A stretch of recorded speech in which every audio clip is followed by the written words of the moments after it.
2017. Lord have mercy.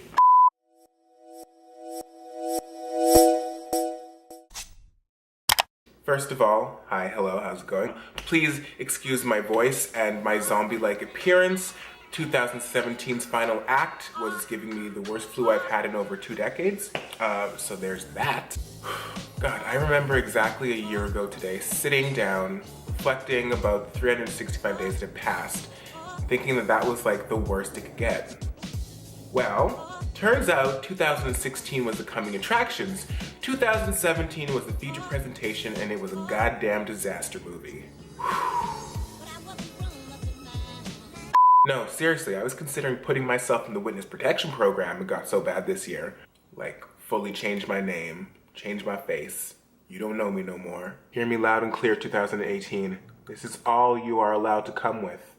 But I've decided to end the year the opposite of how I spent it. So instead of focusing on all the ways that 2017 sucked, I thought that we would discuss all the lessons that I've learned in 2017. And by all, I mean the main two, because I am losing sunlight and ain't nobody got time for non-natural lighting.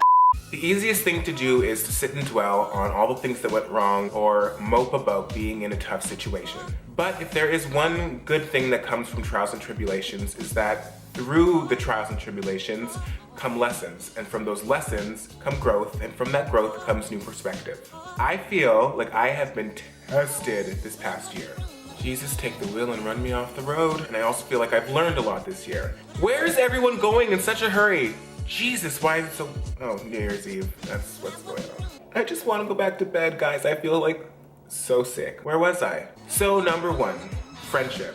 Now, I would consider myself a pretty dope friend. Like, I consider myself loyal. I'm pretty ride or die. I've always considered my friends family.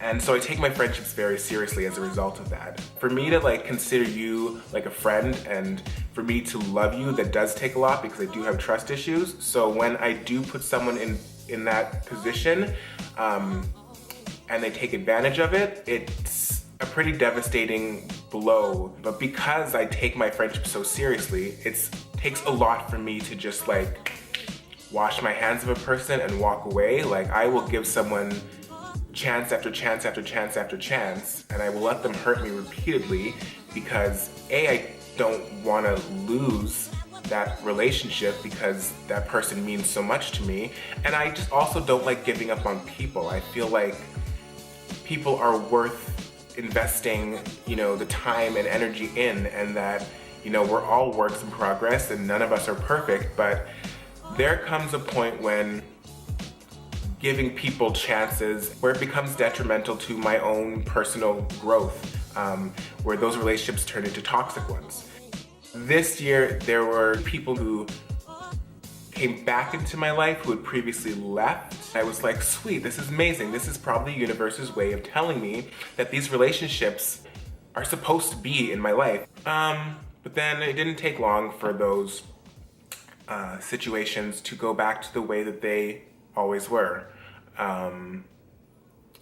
And I think for me, the most hurtful thing in context of a relationship, be it platonic or romantic, is someone not holding their own weight and always making you do all the work. I look at it like this. It's like you're throwing a potluck, right? You spend all day cooking your meal to bring to the potluck, right? You set the table, you make a good playlist, because, you know, everything needs a good playlist, and you come to the table with your meal and you put it there, and one or two things happen.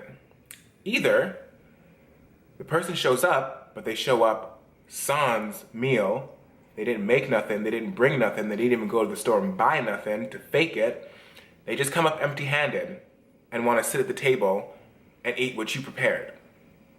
Or they RSVP that they're coming and they just don't show up at all.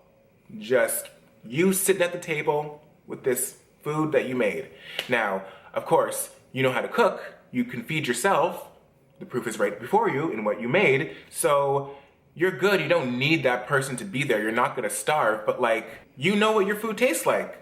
And even though it's good, it's like sometimes you just want to eat something else that somebody else prepared. And so when they don't show up or they show up empty-handed, it's like, well, damn.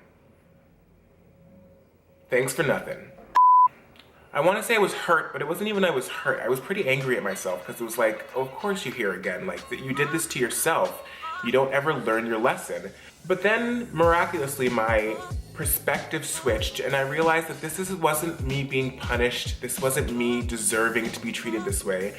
But it was the universe's way of asking me if I'd learned my lesson, if I had gained any knowledge from going through this previously.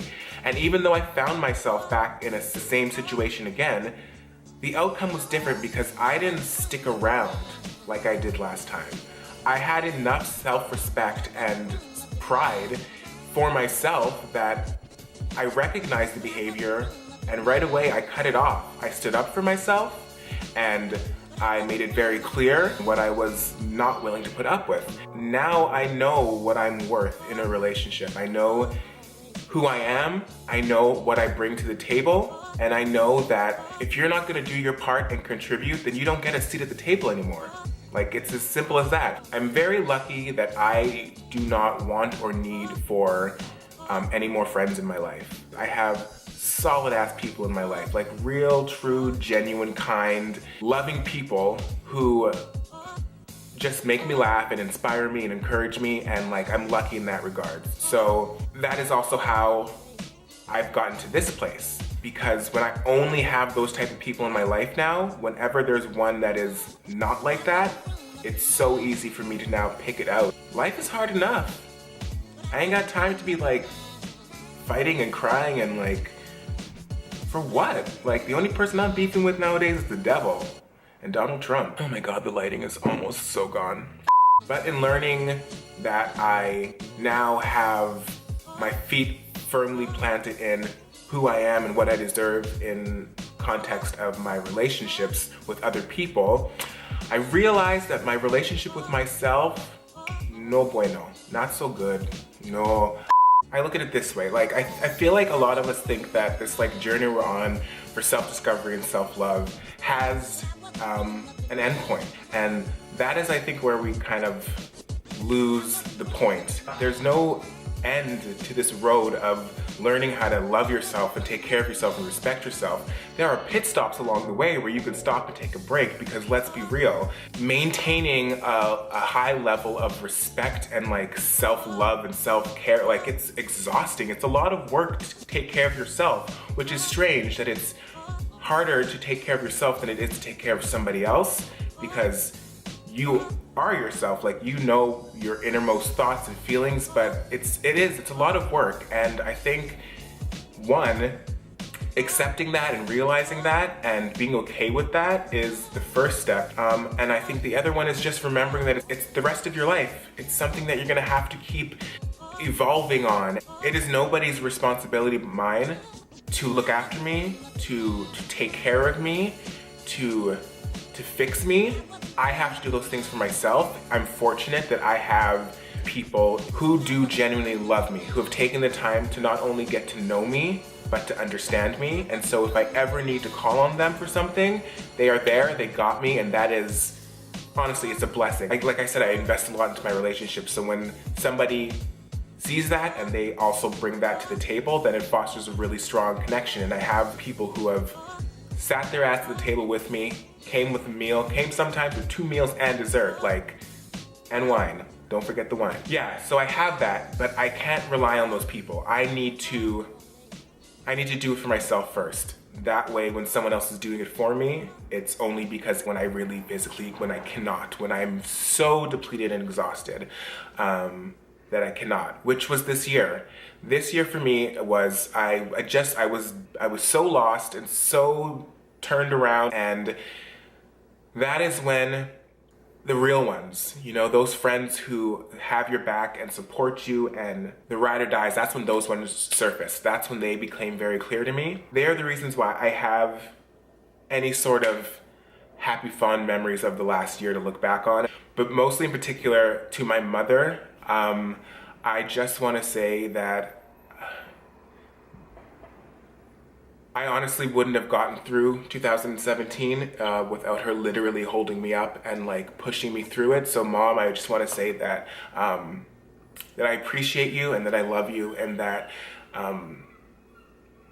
everything you do doesn't go unnoticed, and that this year more than ever I got more of a clarity of that like quiet, consistent force of nature that is mother's love. I don't know how you guys do it, but yeah, my mom's pretty bomb.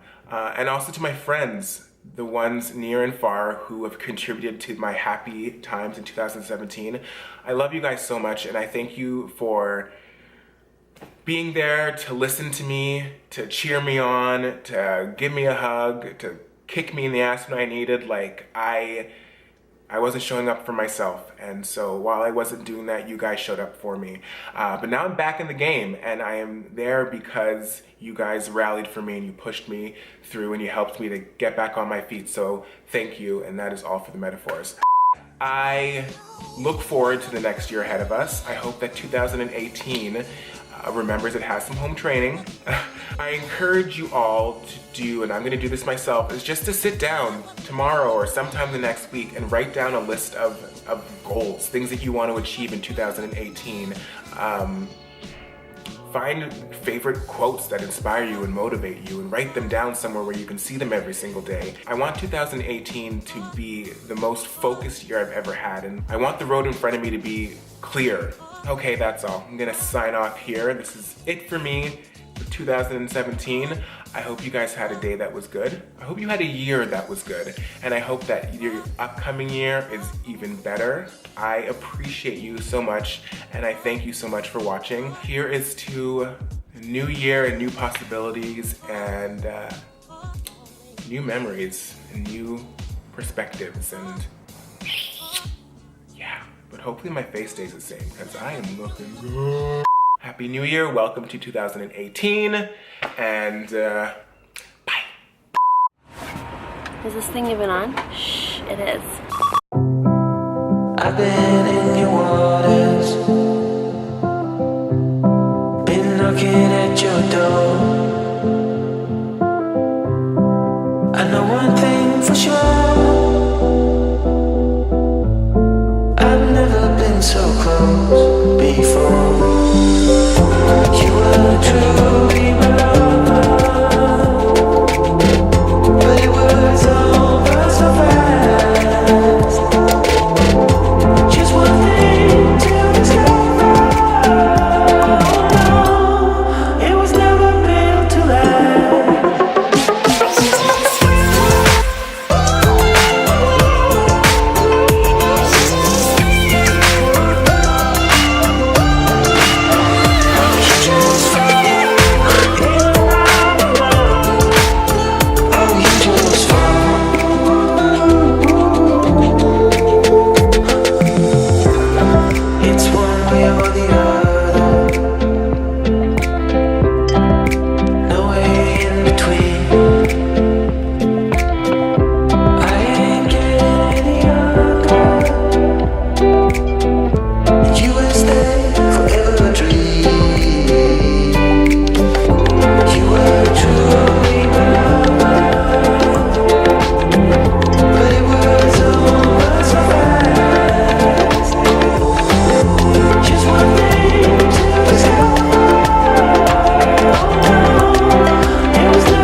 pockets. Love you too, buddy.